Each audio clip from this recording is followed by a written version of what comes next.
And so, like we mentioned, this is a webinar and this is a video conferencing software. So there are a few house rules that we wanted to go over with you. So first and foremost, our video is on, us, the presenters and the panelists, but yours will not be. So we're going to keep you muted for the time being, just because there are a few of us here together, and we want to make sure that everyone is heard and has a chance to speak. So if you have any questions that you want to ask, there's a couple different ways that you can do that. You can use the raise hand function that is found via Zoom, and you can find that by clicking on participants, and then you will see a raise hand function. But you can also, if you would like to communicate with us, you can actually just go ahead and type it into the chat, and myself or Isabel will be answering them. The third option is actually just to use the Q&A function that you can see at the bottom of your screen. So that is a function that is a little bit different from regular Zoom meetings, but just because this is a webinar, so that is a little bit of an added function that will make things a little bit easier. And so like I said, this is being recorded, and so as a reminder of that, just be mindful and appropriate of your language for all the participants that are here with us. And we also ask that you be mindful of the time if you do choose to speak or share with us, so that we can have as many of the participants share and be with us together. And so for this webinar, for this time together, you may want to have a journal with you, or a pen, your Bible if you so choose, as well as some water. So before we begin, Catherine has one last very important house rule that she would like to share with us. So Catherine, I'm going to go ahead and turn that over to you. Well, thank you so much. I'm so pleased to be able to spend some time with you guys tonight. A couple of things to note from the clinical perspective. This is a Zoom meeting, which means it's open and it's not group psychotherapy. What that means for our participants is that there's no assumption of confidentiality in here, which means, be careful with, what you choose to share, and make sure that it's appropriate for the group.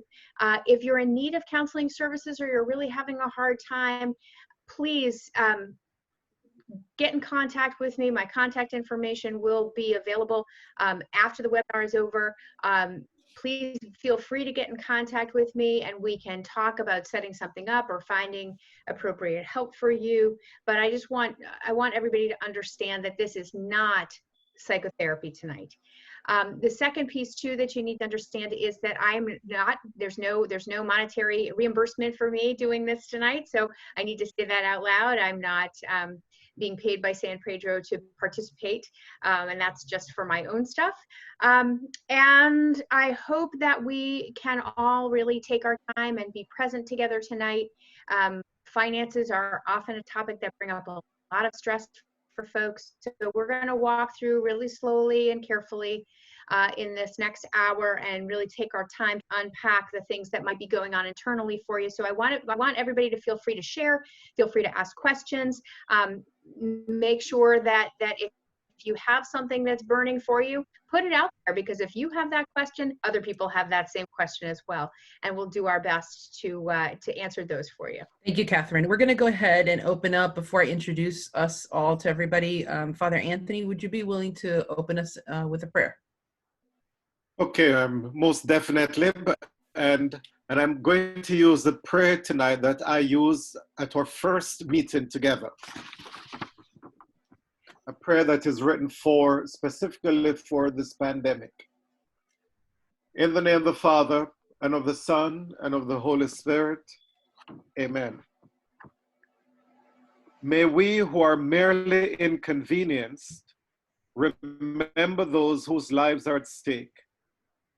May we who have no risk factors remember those most vulnerable.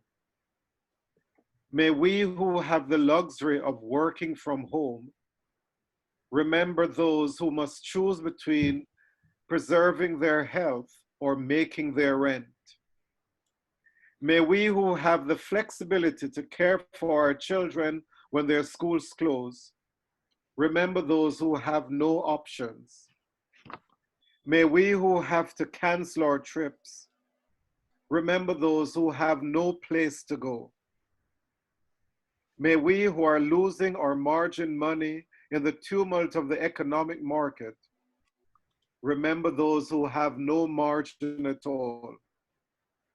May we who settle in for a quarantine at home remember those who have no home during this time when we cannot physically wrap our arms around each other.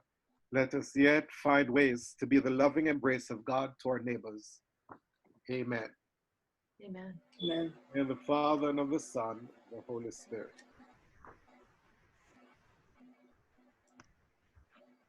All right, so one final bit of business. I wanted to go ahead and introduce all of us. First up, we have Father Anthony Ahrens, who is our Director of Spiritual Development for the Diocese. He serves at San Pedro and at Catholic Charities of Central Florida. He was honored by Pope Francis and designated as a missionary of mercy, which means he goes around gifting us with mercy and reminding us of God's mercy, which is really great to have, let me tell you, especially at work. Also with us, we have Catherine Galda, who is a licensed mental health counselor, and she's the Director of Behavioral Services here at Catholic Charities. So she is with us, and she is an expert in dealing with community crisis situations and trauma. And my name is Isabel Fernandez. I'm the Director of Mission Effectiveness for the Office of Catholic Schools in the Diocese of Orlando. So you've got a 3-entity partnership here with you tonight. We have Catholic Charities, San Pedro Center, and the Office of Catholic Schools all working together to try to provide some guidance and assistance for everybody. Tonight's topic, when I put up the little social networking thing on my LinkedIn, I put the hashtag money matters, but then I also put hashtag awkward. And Catherine and I talked a little bit about just how hard it is to talk about money sometimes. And for some of us, depending on your culture, your background, your socioeconomic kind of place or slot, in your family of origin, like all sorts of factors go into how it is that we feel about talking about money. And because of the crisis we find ourselves in, everybody's got some sort of concern around financial issues. And when there's a lack of comfort discussing something, and then you add into it a crisis, you can have a recipe for a lot of problems. So I wanted to go ahead and give Catherine a few minutes to go ahead and kind of line us up and tell us how we're going to have this conversation, which will also give you all some time to ask us questions if you have any, and if not, you may have some come to mind as Catherine's sharing her thoughts. So again, please feel free to use the Q&A or the chat box to put in questions, and we will do our best to answer them based on what you guys are asking. Catherine? Hey, thanks, Isabel. You know, I have to own some stuff tonight before we even start. I don't like talking about money. It makes me anxious. I just have to say it. It always has. I work really hard at it, and I try and be a good steward of the money with, you know, that we have in our family and our family finances. But when it comes around talking about the topic of finances, my own family of origin and all the things that I learned as a youth growing up impact how I look at money now. And so I say that as kind of a means of outing myself and letting you know that even I am a little bit uncomfortable as we begin tonight. So if you are too, right there with you, we are walking hand in hand and alongside one another. For tonight's topic, I think that it's important for us to take a look at this, as difficult and maybe awkward as it is to start the conversation. That we have a number of things going on in the world right now. We have first and foremost this enormous health crisis, and we're all anxious and overwhelmed and concerned and looking at the news and trying to keep up with all of the latest updates. We're worried about our friends and our family and our children and ourselves. So we have all of that going on. And then we also have a financial or an economic crisis happening with people in varying stages of being able to work or not work, finding themselves unemployed. And that adds another layer on top of what is already kind of a heightened sense of anxiety or worry on a daily basis.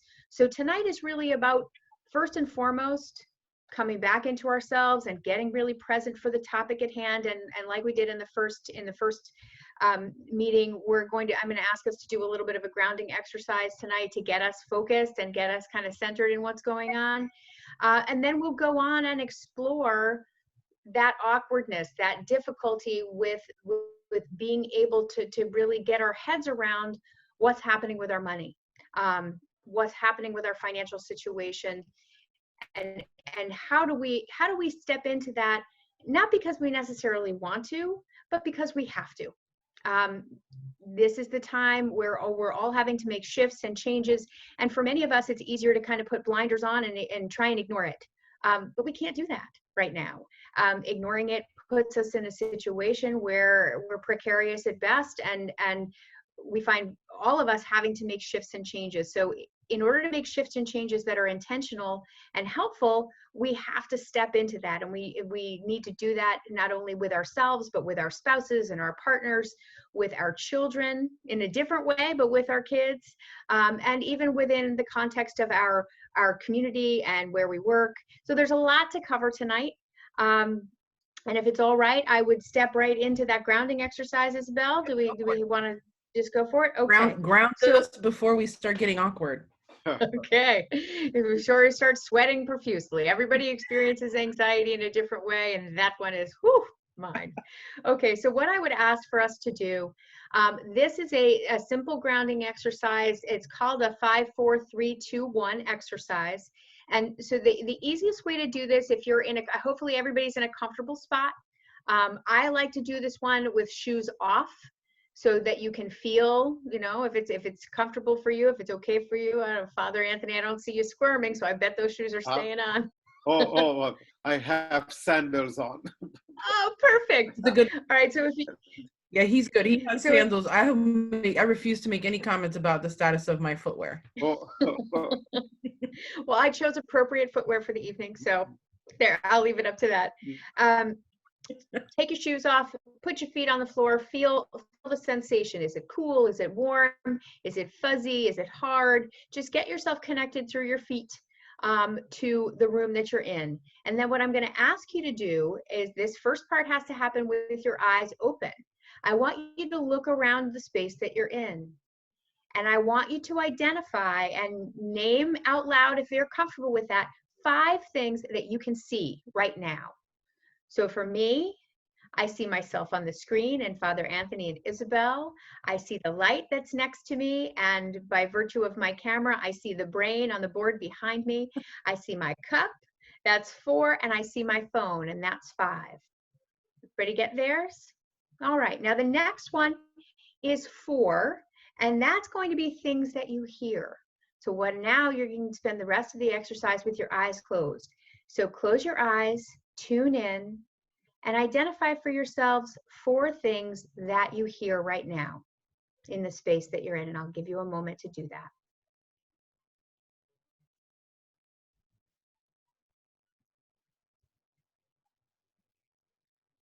Okay.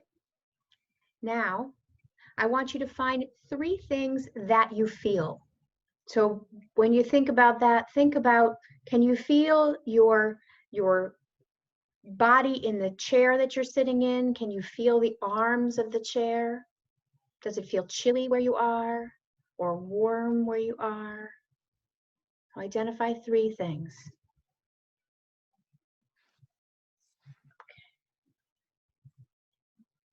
Now just take a nice big deep breath in through your nose and notice 2 things that you smell.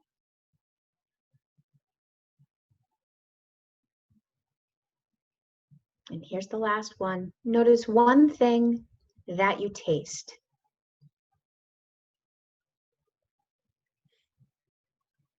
Good.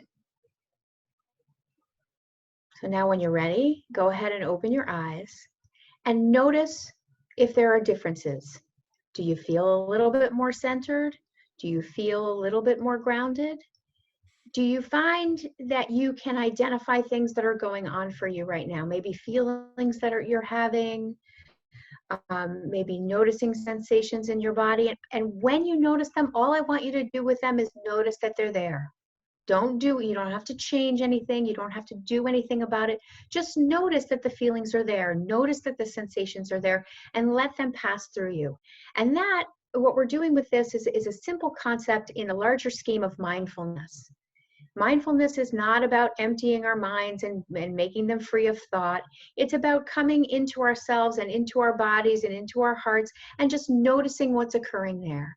Not trying to change anything, not trying to do anything particularly active, just noticing the space that we're in and being at peace with that space. You don't have to change it or fix it or make it better right now. So just notice where you are, take a big deep breath, and we can go ahead and begin our journey.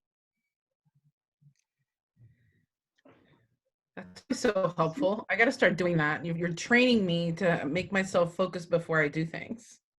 Well, I'm glad. I'm glad. I'm hopeful that that grounding exercise is something that you can do every day. And the more you do it, it's like working out a muscle. The more you do it, the better you are at it, and the more centered you become.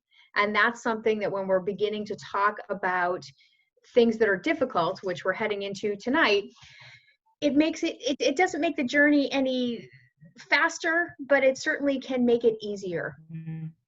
Because it's hard for us to kind of connect with things that are difficult and actually stay with them. And that's a lot, I think, of what we need to talk about tonight. Did you want to go ahead and give us like your overview of the different aspects of the issue, and then we'll start diving into some of that discussion? Sure.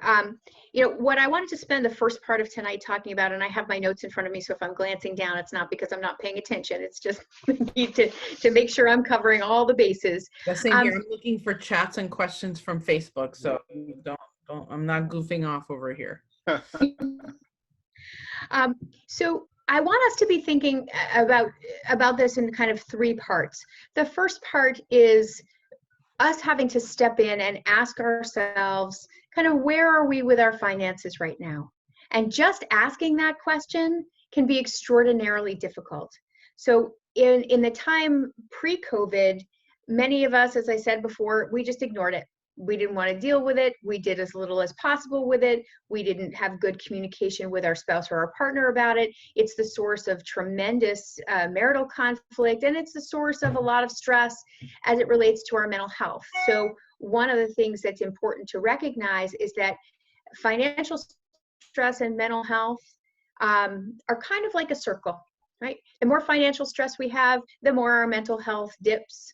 The more our mental health dips, the tendency for us to have more financial stress. So it works in both directions. And so I want us to be mindful of that tonight as we're talking. So what I'd like us to do is be able to step into that question. So what is your situation now? What's going on? And take some time and have us identify what is in fact within our control. Because when we talk about trauma, we talk about difficult situations and difficult life events, part of what we're having to discern is what can we manage, what can be managed versus what's beyond our control, and what do we have to give over. So that first step tonight is, what is in our control? What can we do? And take some steps to identify what that is and how it actually looks in practice. How do we begin the process of understanding what's going on, and then getting our team together, if you will, to look at our financial picture, what's happening, and how and what changes need to be made. And that steps us into the second part. Again, looking at what's within our control. What changes do we have to make right now? We're all in a situation where some of us have to make drastic changes to our lifestyle. Some of us have to make moderate, and some of us have to make minor, but we're all changing. And that brings about a level of uncomfortability and a level of feeling anxious and maybe overwhelmed by the choices that we have to make. And the last part of what I want us to talk about tonight is, how do we take care of ourselves within the context of that? Not just for yourself as the individual, but also you and your partner together in relationship, and also the family as a whole, because we're all in different situations. And if we take it out one more level, how do we help each other in the context of friendship? And how do we help each other in the context of our working relationships? Because for many of us, we are in positions, whether it's, in some kind of a management role, or maybe we've had to let people go over the last few weeks, or we've had to make some really, really difficult choices. And now we're kind of having to process the feelings that are around that and deal with the changes that might be coming ahead of us. Because again, there's a lot of uncertainty, and we don't really know financially where the world is going to be in yet another month. So looking at that, looking at those three topics is where we're going to head tonight.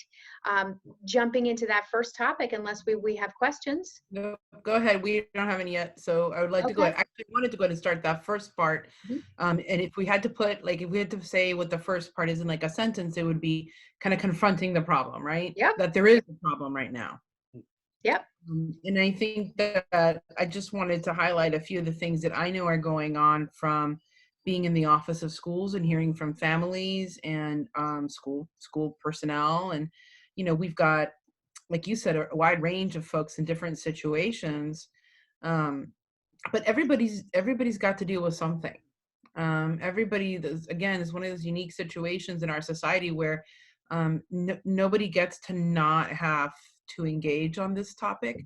So though we might be uncomfortable, or definitely uncomfortable, we kind of, the one thing we cannot control for sure is that we have to have some uncomfortable and awkward conversations. So I guess one of the questions that I know I see people trying to wrestle with, or I have two in particular, how do you deal with knowing, or you don't know what it is, but you're going to have to make some adjustment. Like, I think in a family, a parent could wonder, how much do we let our kids know that we might have, do we tell them ahead of time? Do we give them any warning?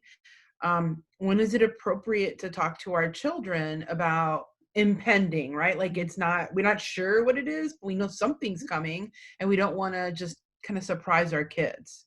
So that would be one question that I know that I've heard, that I think would be good to address in this first section of, it's not here yet, we're not really sure, so it's hard to tell the kids anything. Right. Well, I think that's a great question. And I come from the school of thought that when it comes to kids, they intuit a lot more than we give them credit for, right? So they can feel the vibe. Even young children can feel tension and changes within the context of the household. And I think that it's important for you to be age appropriately honest. And I think I said that in the first segment too, when we were talking about it in a different way. Given that we don't know what kind of changes are coming, and for some of us, there have already been a lot of changes. And for others of us, there's that uncertainty still out there in the world, and we kind of have to wait and see what's going to happen. I think to first come alongside your partner and have those conversations, and come at it from kind of a team perspective, team parents with kids, bringing the kids in and letting them know, again, with age appropriate language, without necessarily, having too many details and divulging too much information isn't helpful, because it spurs a lot of anxiety for kids because they don't really understand the topic or what's going on.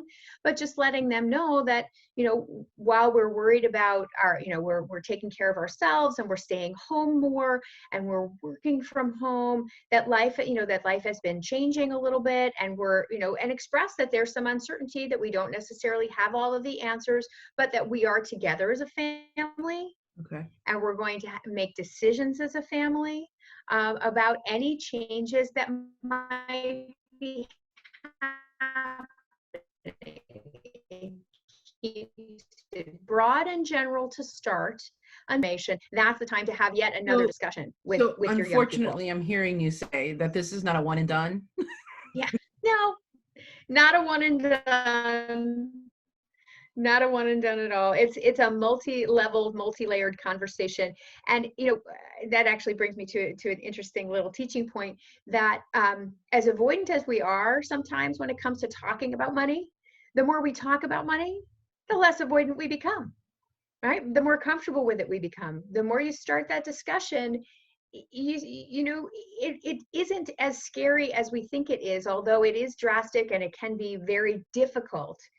Having the conversation part gets easier over time. Now, Catherine, I know that although you said that it's good to address these things, there are still some persons, and especially, I hate to make it sound gender biased, but it's what I've been seeing over these past few weeks.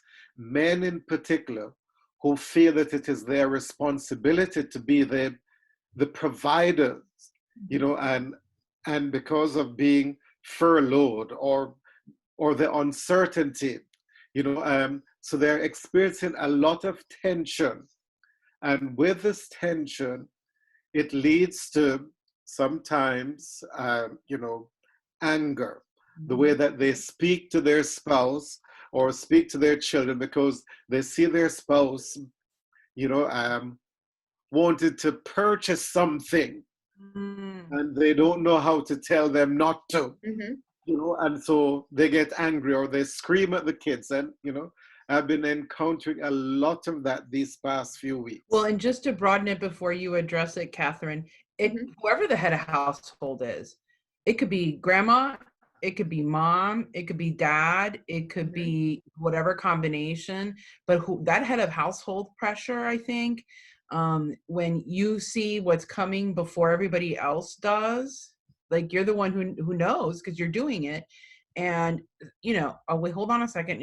We can't exactly do the birthday like we would like to normally, or no, really, we shouldn't be buying extra stuff right now. I guess how Catherine, would that be better to approach that? I think one of the things you and I had talked about is you anticipate something's coming. You're not really sure how much you want to say, but then if family doesn't know, family starts acting like they normally do. Right. And when we're, when we're under stress, sometimes we cope by retail therapy.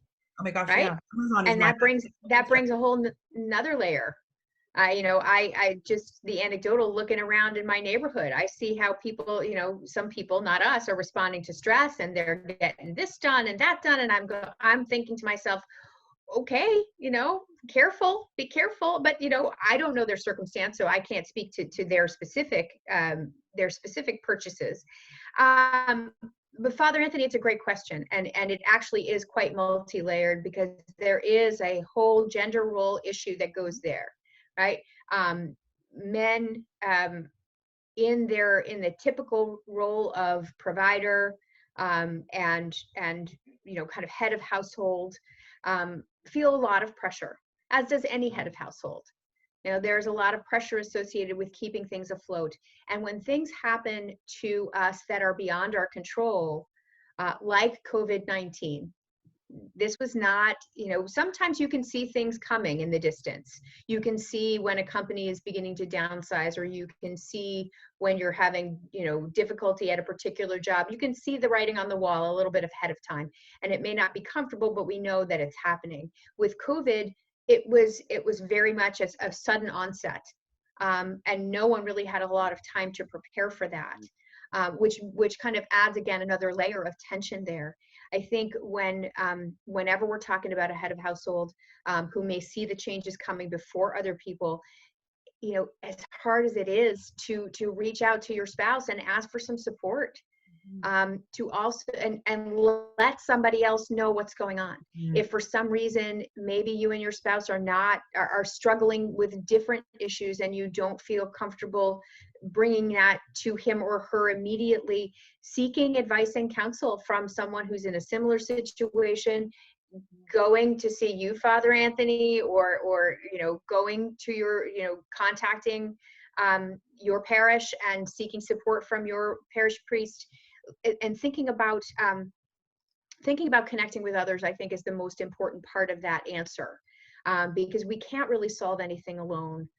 even if the action that we have to take is our own, right? If we have to cancel a subscription or cut down on our spending here or let go of Netflix, we do that on our own. But the collective decision making, it doesn't have to be us by ourselves.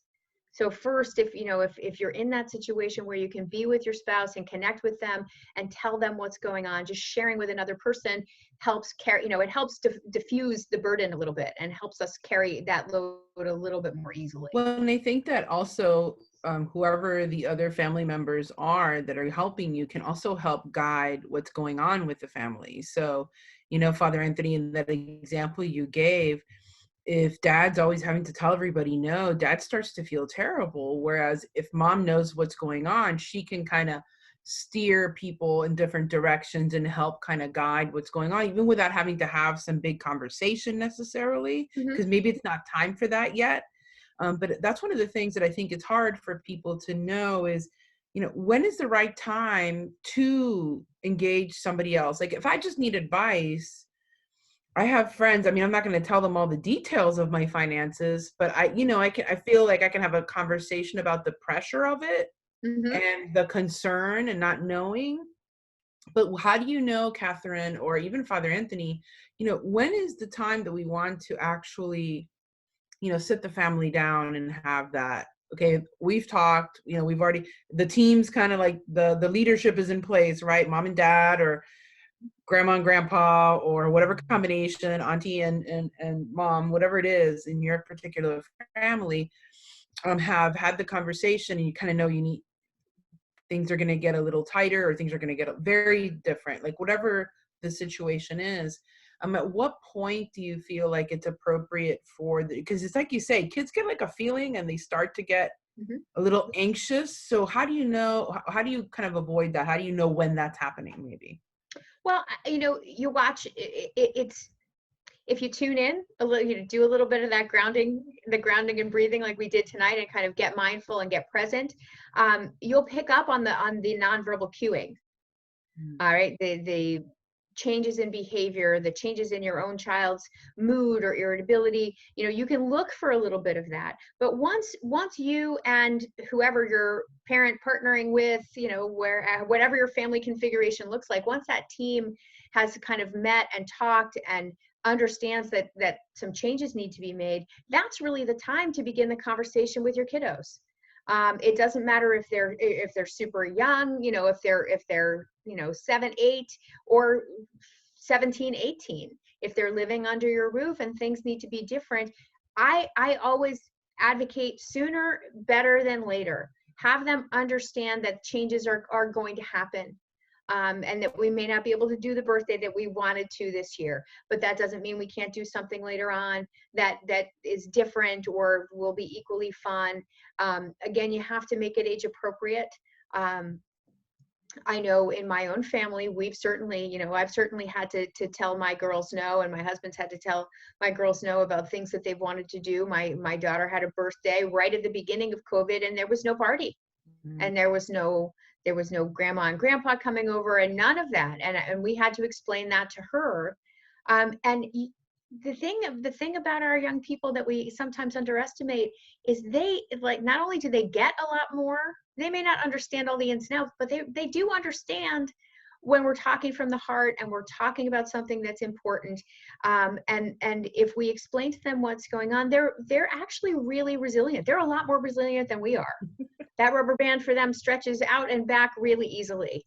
And we're a little, as we age, we get a little bit crusty. So, it's harder for us. And I think we put that out on them when they're perfectly capable of understanding, and they may be disappointed for a bit, but they're going to ride through it and they're going to adjust. Well, that's good to know. Father Anthony, do you want to say? Yes. I really believe that that they will adjust, and so I believe that what this is saying to us is that let us learn from this, that we should always be in communication with the people in our family, so that when situations like these come about, they will know that we're being honest because we have always been talking, Yeah. So I think That's a really good point, is the building of trust in the family that's necessary, because and actually it's that's actually biblical. Like one of the things that I was looking at some Old Testament themes earlier, and when you look at generosity in the Old Testament, the character or the person that is the most generous in the Old Testament is God. God's very generous. He just kind of gives and gives and gives with all this kind of heart of love, and it's not, obviously it's not money. It's the love, that's the generosity of love that really matters. And I think that we get, like, I swear it's easier to say to, it would be easier to say to my child that we can't have a birthday party because of the social distancing, right, and the safety, than it would be to also admit and then to have to say, oh, by the way, the presents aren't going to be great. Like, that's really like that other, I'd rather listen, there's a hurricane, there's a tornado, there's a COVID. I'm fine to explain all that, because I'm not embarrassed to tell my child, not only can we not have a party because of this dumb lockdown, but I'm sorry, I really can't afford to buy you the amount or the quality of gift that you would be normally getting, because our finances are also impacted. Now I mean, intellectually, obviously I can figure that out, but emotionally, it's embarrassing, Catherine. Like, what do we do with that feeling of, that's kind of embarrassing. It's, it's humbling to have to tell your child, or anybody for that matter, that you can't afford something, or that you're trying to hold back. Even that doesn't feel good. Well, no, and it doesn't feel good. And I think, a lot of the origin of that, unfortunately, comes from our kind of consumer society. We feel like we're not fulfilled or happy or successful unless we have more stuff. And I think then, part of the way to get through that is having to kind of pray on it a bit and breathe through it, and unfortunately just kind of do it anyway. It's dealing with this shame that you have, and dealing. That's really helpful. Hey, thanks. I'm sorry. Sometimes Star the only Wars way. Day. Don't you have like a Jedi mind trick that we can use? No, sometimes the only way out is through. And it is hard, and but I think too that there's a way of reframing when that happens, and talking with your kiddo, your youth, about gifts that, or expressions of love that don't require a lot of money. In our house, the way we express our love is through thoughtfulness. That's one of our love languages together. We try when we give gifts or we do things, and part of it is certainly financial. I won't say that, that it's not, but part of it is also, think of an aspect of about me, about your mom, about your dad, that you know that they really love, or some quality that they have that you want to express, and create a piece of art or do something that's an expression of how you feel about them. And that's the gift. So you just put a kind of a reframe around it. It doesn't help with the shame, but it does help with kind of reframing how we go about giving to one another. And in doing that, that can help. One of the comments that we have in the chat was that Linda shared that when her kids were little, and they couldn't afford something, or something was just kind of not appropriate at that time, what she would say was that that's not how we're spending our money now. And I think that's a really good way of modeling a couple things for kids. One, that mom and dad kind of decide where, right? Like it's not just whatever we want. We make decisions, right? They're intentional. And that, which means it's not just a response to something, and so we just react, right? The buying and purchasing is not just like, oh, I want, and therefore I get. Right. There's actually a discernment about that, which is a good thing to teach your kids. But I also like the way that that's phrased. That's not what we're spending our money on right now, right? It kind of says we have family priorities, and unfortunately, like right now, that's not one. Whatever this thing is not one of them. But it's good to have that.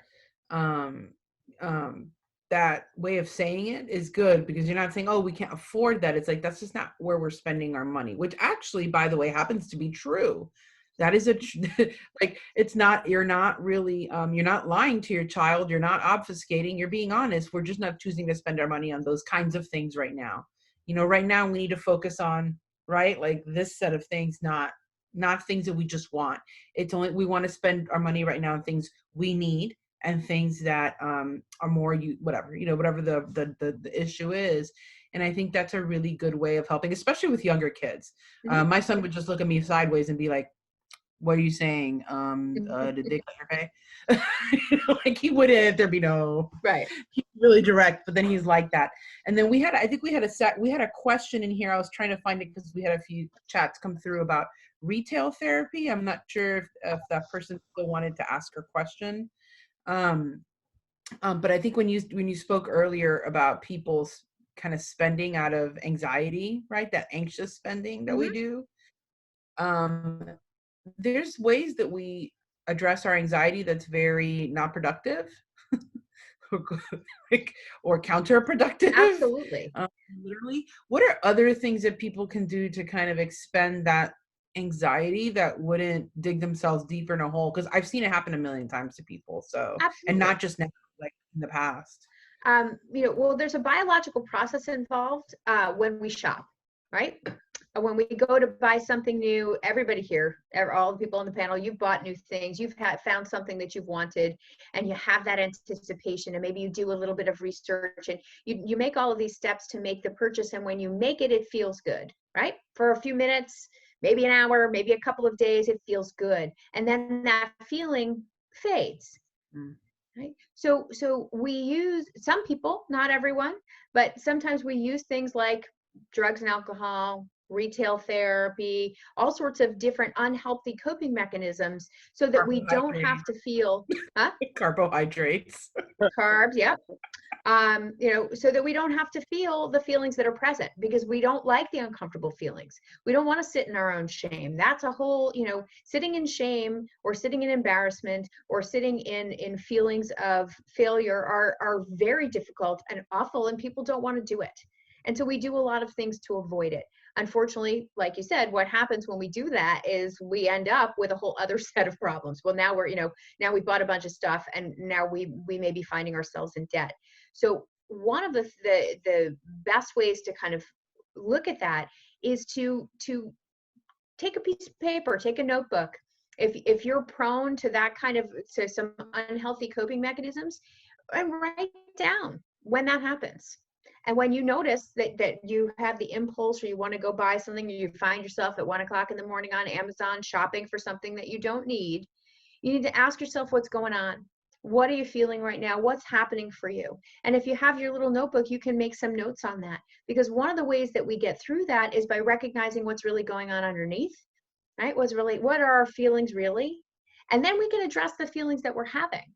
A lot of times getting out and simple movement helps to discharge a lot of that anxiety. And I know, if you've been on any kind of webinar or anything with me, I always talk about moving your body and exercise, because exercise is the fastest, easiest way to burn off anxious energy. It doesn't take away your problem, right? It doesn't solve the issue, but it makes for clarity of mind and calmness of body that allows you to solve the problem, to figure it out and think it through and find some viable solutions.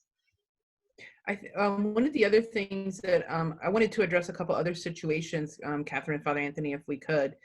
One being, what are some ways that for those who are responsible in their places of business for having to furlough people or let people go? My friend's husband just had to let go.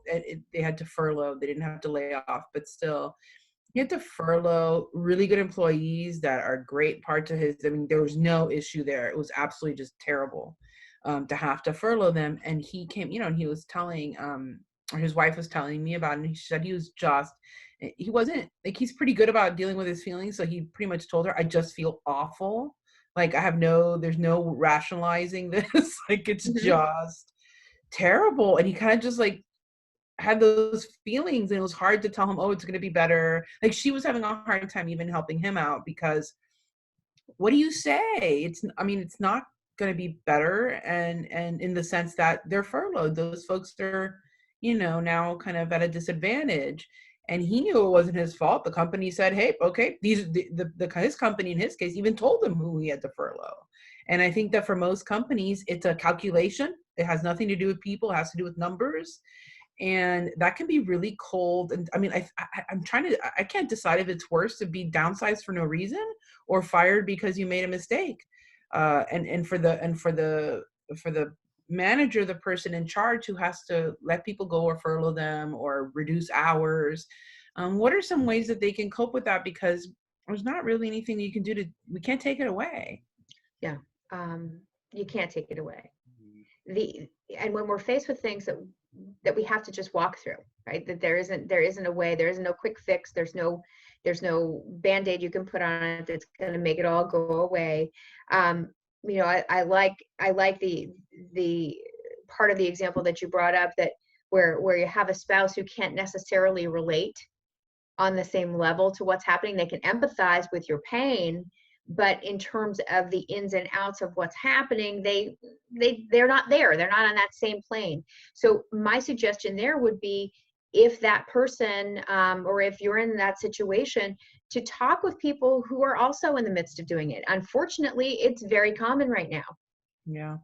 There are a lot of managers and a lot of executives that are having to lay off a lot of people, and that burden does weigh heavy on their shoulders, because these are good people. These are difficult times. And so having, again, just like with the family, having good communication and connectedness so that they can weather not only the good times, but definitely these harder, more difficult times. It's the same way in a company.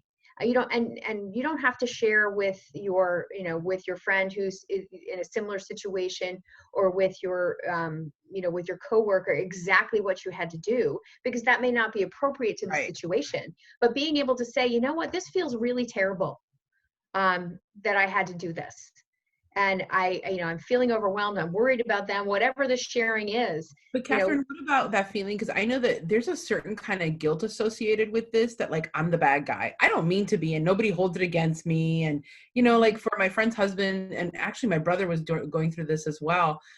Both men were like nice guys who were super sweet and nobody's upset with them.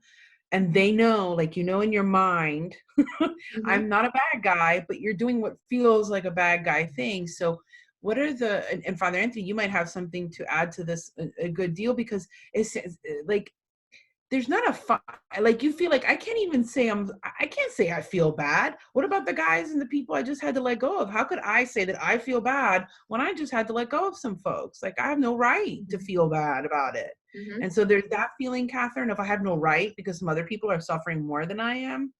And then Father Anthony, for you specifically, like, what are our faith resources of forgiveness that might be out there to help us forgive ourselves, even though we haven't done anything wrong, but to help let go and find peace? Yeah. Well, earlier on when Catherine said that when you look at a business or look at, various things that are happening, you could say, okay, the writing is on the wall, and therefore these changes have to be made. But this COVID-19, it just came upon us. And so no one was making plans for it. Mm.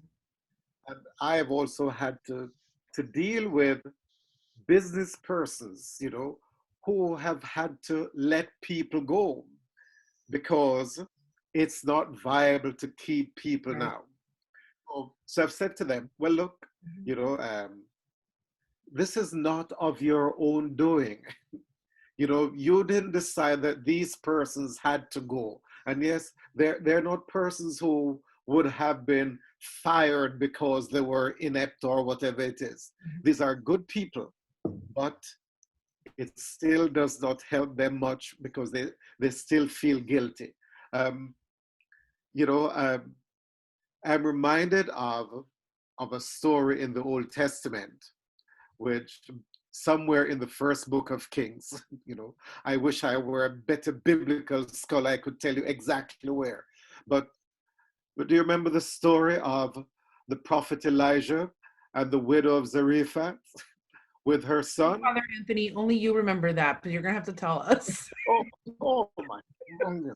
So there was a famine in the land, and Elijah was going through and he came across this widow, and he said to the widow, he said, look, I want you to make me something to eat. And she said, well, I have nothing. We're in a famine.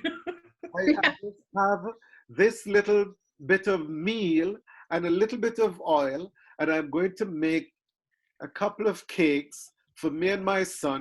It will be our last meal, and then we will die. Oh, Yes. gotta love And, the Old Testament.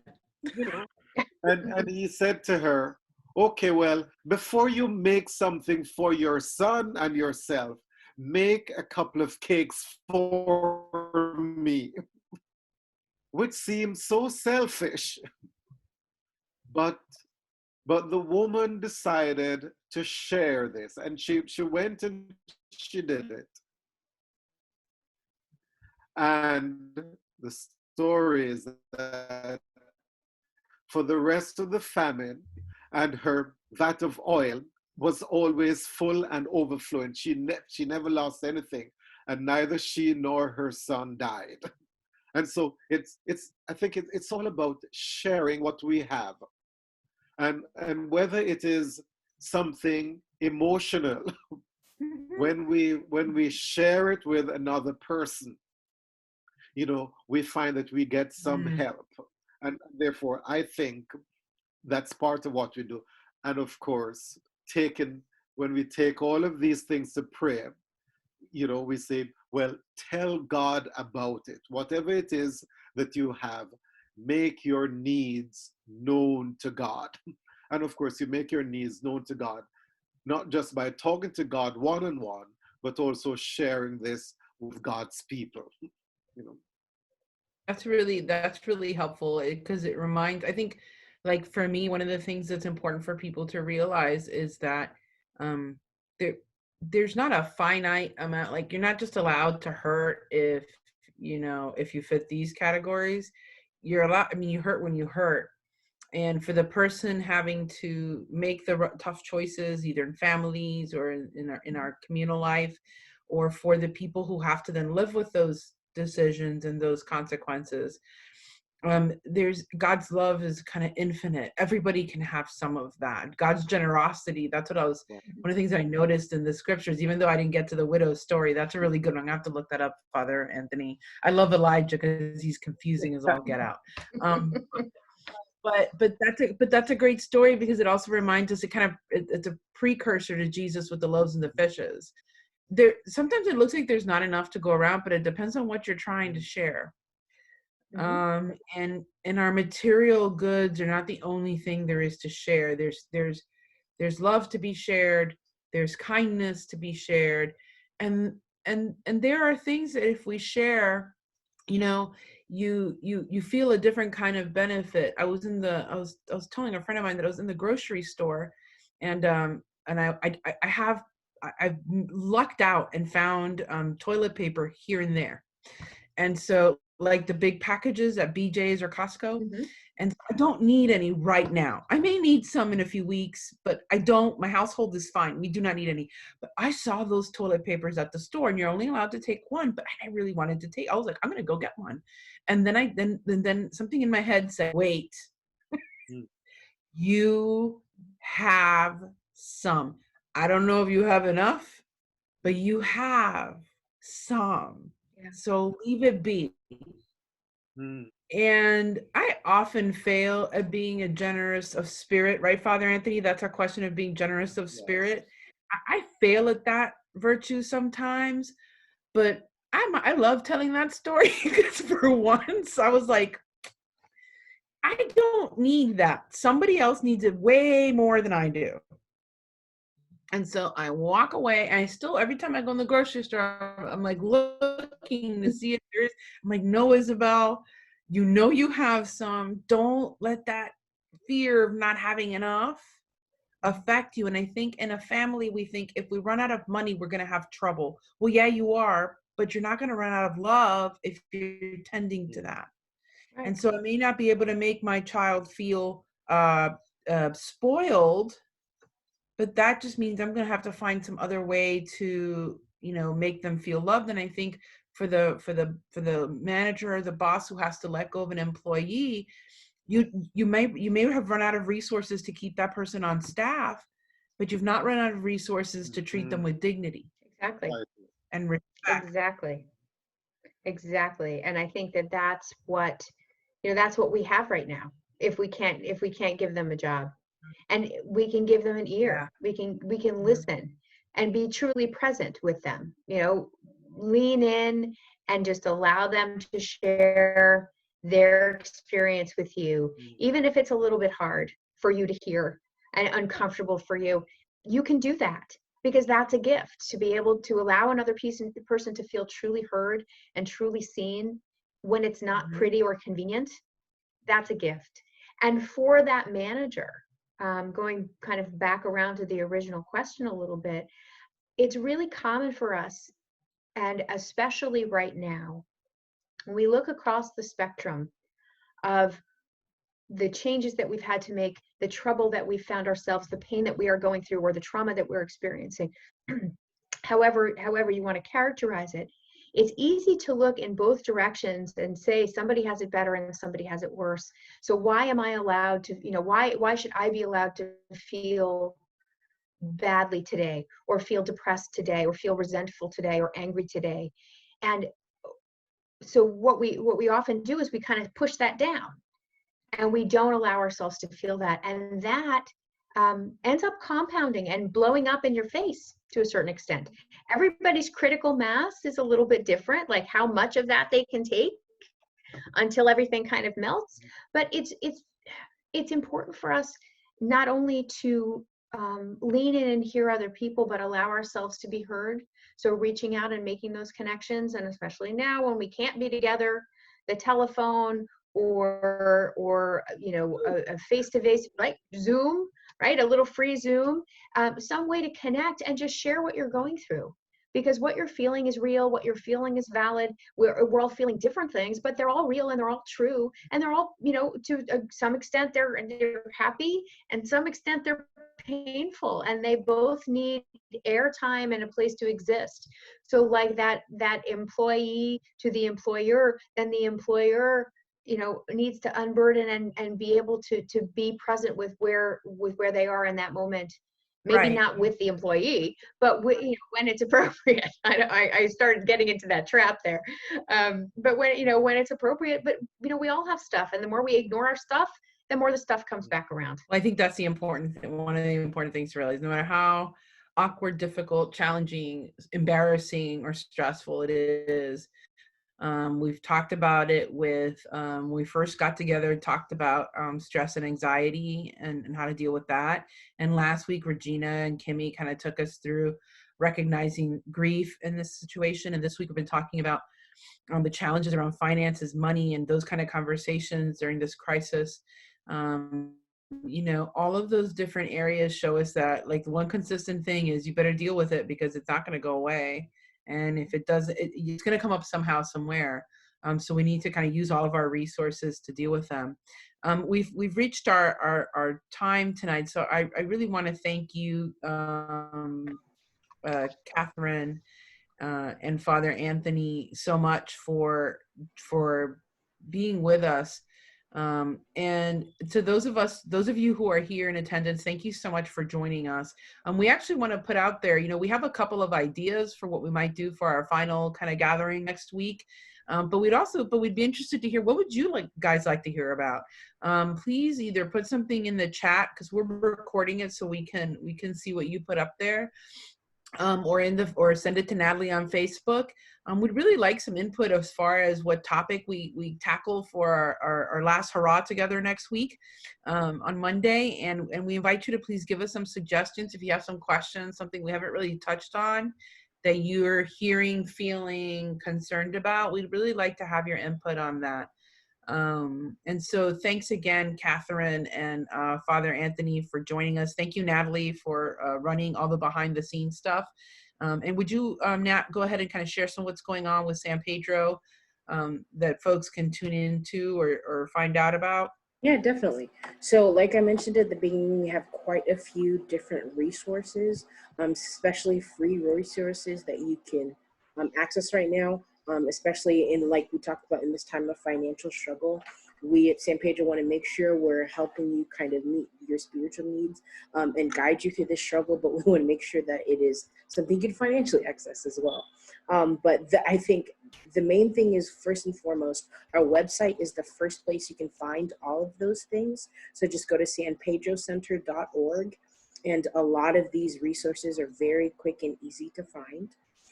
So we have a few different things. We have some just web-based click-through retreats. If you're a person who prefers to read or take things in that way, those click-through retreats, we actually have some downloadable Bible studies and prayers available to you. We have virtual spiritual direction with our own Father Anthony Aarons. And the schedule that Isabel has up, we have daily live stream mass every single Monday through Friday at 8 a.m. as well as Sundays at 10. And then we have a few different afternoon chapel events at 3 o'clock. So that schedule is available there. So on Wednesday, our own Kimmy will be presenting with Mr. Gary Tester of Catholic Charities about ministering to the ministers. So those of you who are ministers in your parish or otherwise, or just ministering to different people in your life, I think this one would be especially for you, about just how to help minister to the people that work with you. And on Saturday, Andy Sojourner and Dan Boyd actually had a video on how to be the head of your household, like Isabel and Father Anthony were mentioning, some of the difficulties with being the head of your household. So this video is specifically about how to do so during this time of pandemic. And I'll plug this one, Natalie. Tomorrow, actually, in the afternoon, we're going to record. We're going to do it live so people can join us live, but we're also going to post it later. We have back-to-back conversations for couples specifically dealing with family finances right now. So we've got a couple of folks who work with our marriage ministries in the Office of Evangelization, and they basically help prepare people for marriage. And so they have a lot of experience around couples specifically dealing with their communication issues around finances and decision making for their families. And so we're going to have an English session and a Spanish session. So please join us for that, or you can catch the recordings after we do them live.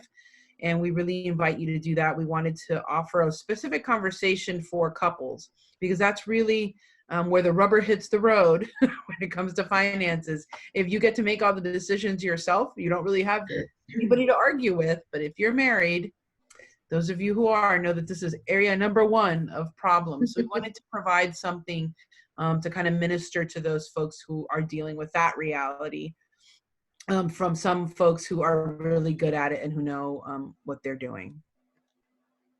And I mean, honestly, the best way to kind of keep track of what we have going on is via our website, which is once again sanpedrocenter.org, or just keep track of things on our Facebook. You can just follow the page, and you'll get up-to-date postings of what we have going on, to try that, so we can try and help you all out best during this time.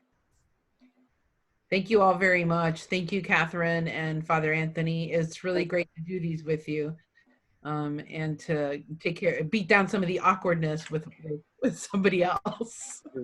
Absolutely. It's a pleasure. It's a pleasure. Thank you so much for letting us come and be together in this way. It's great. This has been great. Thank you, Father Anthony. Okay. So behave yourself, and I think the person knows who I'm speaking to. And you can do something to you, Natalie. Sorry. I saw it coming. Father Anthony, do you want to close us in prayer? Okay. So I have a very interesting prayer. I'm going to use just a part of the prayer. It's a prayer by Michel Coist in his book, Prayers of Life. And it's a section of his prayer called Prayer Before a $20 Bill. I like it already. Same. So let us pray. It has offered white roses to the radiant fiancé. It has paid for the baptismal party and fed the rosy-cheeked baby. It has provided bread for a family table. Because of it, there was laughing among the young and joy among the elders. It has paid for the saving visit of the doctor. It has bought the book that taught the youngster. It has clothed the young girl. But it has sent the letter breaking the engagement. It has paid for the death of the baby in its mother's womb. It has bought the liquor that made the drunkard. It has produced the movie unfit for children and has recorded the indecent song. It has broken the morals of the adolescent and made of the adult a thief. It has bought for a few hours the body of a woman. It has paid for the weapons of the crime and for the wood of the coffin. O Lord, I offer you this bill with its joyous mysteries and its sorrowful mysteries. I thank you for all the life and the joy it has given. I ask your forgiveness for the harm it has done.